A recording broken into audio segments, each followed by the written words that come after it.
pourquoi suis-je sur la terre? C'est une question que chacun de nous doit se poser. C'est quoi la raison de ton existence? Sur la terre, pourquoi tu es?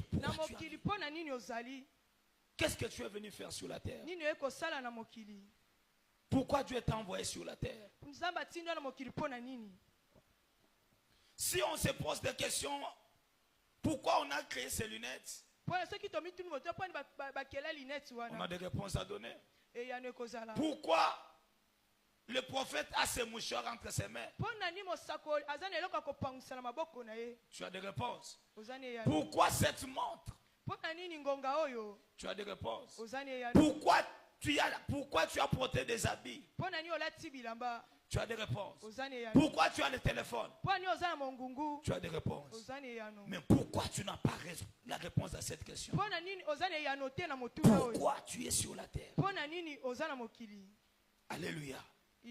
Alléluia. Le livre de Proverbes que nous venons de lire. Proverbes chapitre 16 verset 4. La Bible déclare ceci. Que Dieu a fait toutes choses pour un but. Qu'est-ce qu'il faut savoir? Chaque être humain qui vit sur la terre a donc aussi été créé pour un but clair et précis dans la mission de Dieu.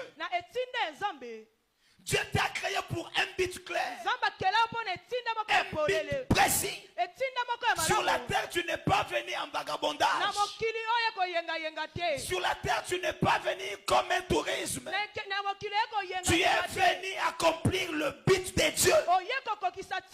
Une chose que tu dois savoir, s'il y a une chose que tous les Africains ont de la maîtrise, c'est le livre de Genèse quand Dieu avait dit à l'homme, multipliez-vous sur la terre.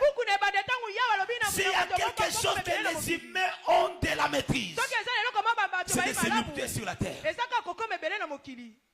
S'il y a quelque chose que beaucoup de gens maîtrisent mieux, c'est se reproduire sur la terre.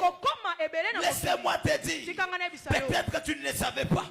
Retiens ceci, la raison de ton existence sur la terre, ce n'est pas le mariage. Tu n'es pas venu sur la terre pour te marier. Tu n'es pas venu sur la terre, je